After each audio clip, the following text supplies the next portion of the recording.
Check it out, it's Krypton Green, and it's the 1LE package, the most track-worthy Camaro you can buy. And I had a chance to talk with the Camaro's chief engineer, and that is coming up right now.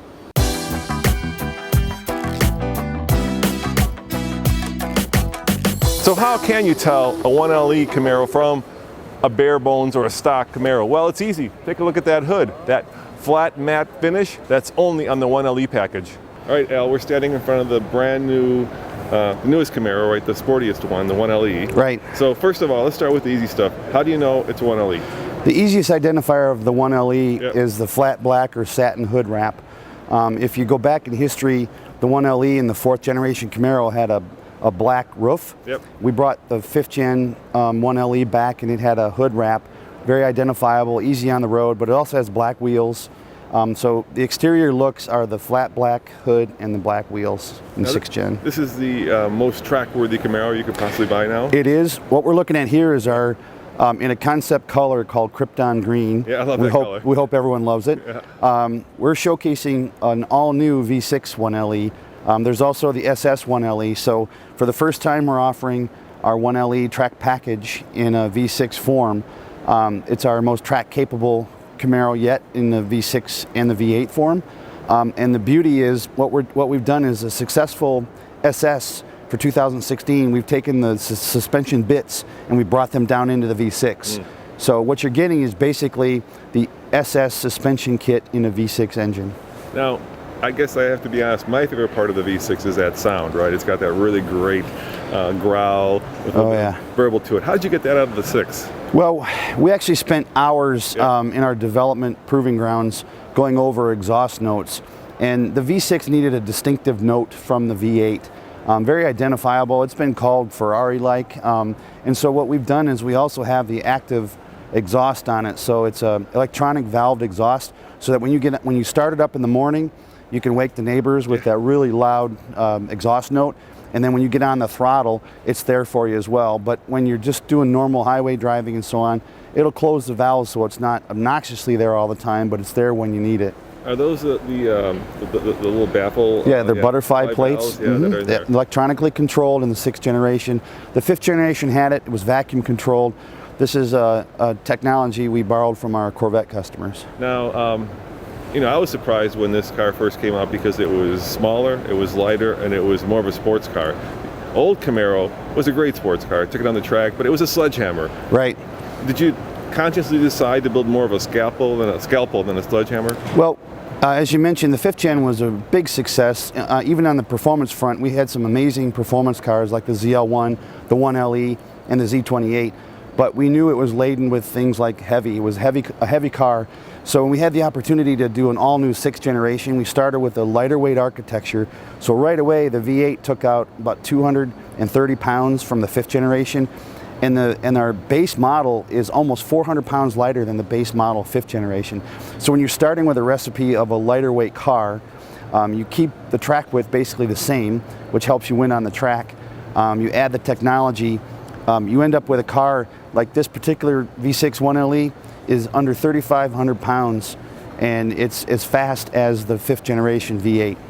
So obviously, American muscle cars are the Mustang, the Camaro, and the Challenger, right? Right. And Mustang and Camaro have become kind of world-class sports cars, and Challenger is more of a traditional American muscle car, just a lot of power. But you got to be looking at the competition, right? Ford just came out with the GT350. Right. The ZL1 is gone. So what's if we're looking ahead? Is there a ZL1 coming in this gen? That's a popular question. Of course, I got to ask. So obviously we're here to celebrate the return of the 1LE and the new 1LE in the V6 form. You can bet that we're in the golden era of the performance car. Yes. And as you mentioned, it's basically at this point us and Ford duking it out. They come out with something, we come out with something. Well, we've counterpunched the GT350 and their GT kit with our 1LE. Very confident that we're going to stack up very nicely. And as far as the future goes, but that's suspension, that's not engine. That's suspension. That's chassis and suspension. But what gets you around the track is corner entry, mid-corner, and corner exit. Right. Not all tracks give you that long straight for the horsepower gains, but we will make it up where we lack on the V6 in horsepower. we'll make it up in the corners with this great suspension. So I take it you've driven this car? I've driven this car. Right. How does it drive? Because it's a track It's awesome. car. Yeah? Absolutely. Both the V6 and the V8 are phenomenal track cars. It elevates the game of the successful 16 Camaro. The V8 1LE is 3 seconds faster than the previous generation 1LE on about a 2-minute track, which is a lifetime. That's huge. I mean, 1 second is huge, but 3 seconds. Right. And now that we've got the suspension, the driver mode control with the tour through track settings, and we're using the technology that's even better than it was in the 5th generation, the car actually adapts better to your driver inputs. And again, it's all about corner entry, mid-corner, and corner exit, maintaining your engine speed. So that's what we're trying to plant the tire on the ground through the whole corner and let that 455 horsepower get you through the straights. And if people are interested in the car, when can they get it? When will it be available? We're looking at bringing this into production in the fall. Okay. We're going through our last test phase before we get ready to start building at the plant. And I just left a trip in Yuma, Arizona, our desert proving grounds, and left with a big smile on my face after taking this out on the track. So do you see people using this as a street racer or as a track racer, or both? Well, the beauty of our 1LE package is it's a car you can take to the track right from the showroom floor. Yeah. You can drive it to the track, win at the track, and then drive it home. It's a great car for, you know, going out in your cavern carving roads, Right. but it's streetable. I will tell you, it is a track car, Yeah. so it may not be the soft suspension that people like, but we're not going to compromise a track car for, you know, a city driver. It's a track car, so with the performance seats, they do hold you in a little firmer than the production seats in the regular SS. It's just a car that it's identified specifically for the person that wants to take their car to the track on the weekends and take it out on the country roads and have a great time in it. Now, as you know, I'm a big guy, 6'2", but Al's actually bigger than me, and Al said that he designed this car on purpose to make room for us big guys. So let's see if that's true.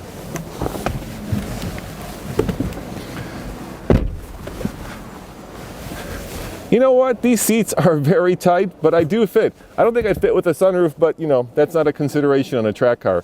We talked about the hood and the wheels, but you'll see a new splitter, Okay. a new grille, Yep. which also are available as Camaro accessories. So if you don't have a 1LE, you can actually buy these accessories through our performance parts catalog.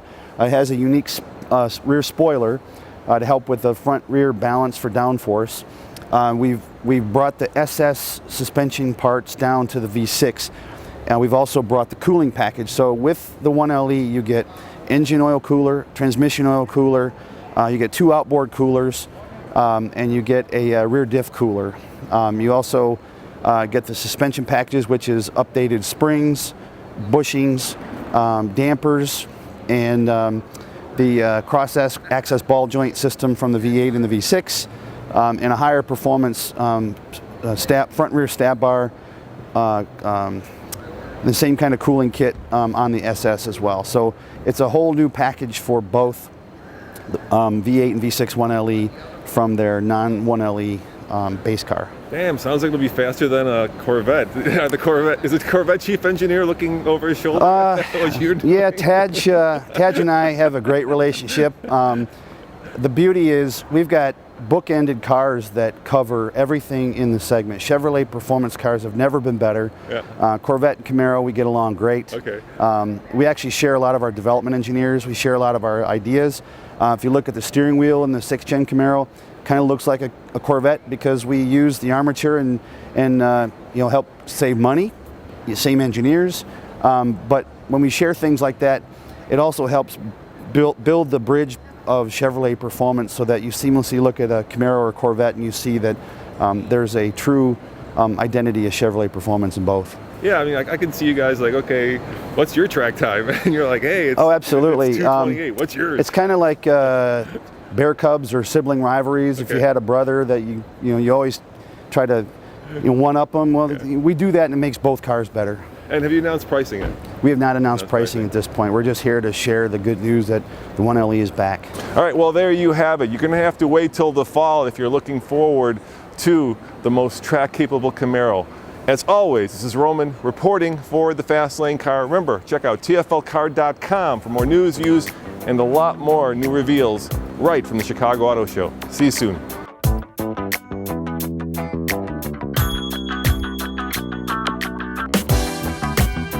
All right, Omar, we're standing in front of probably the car that's gotten the most buzz outside of the GT over there, of course. Any Ford product. It's the new Focus RS. So, why do you think there's so much buzz? What is it about this car? Well, what's so exciting about the RS is it's the first time it's coming to the United States. Yeah. Historically, it's been a product that has gone to Europe, where they've had 2 iterations of it before, but this is the first time it's coming here to North America, and it already has a great fan base.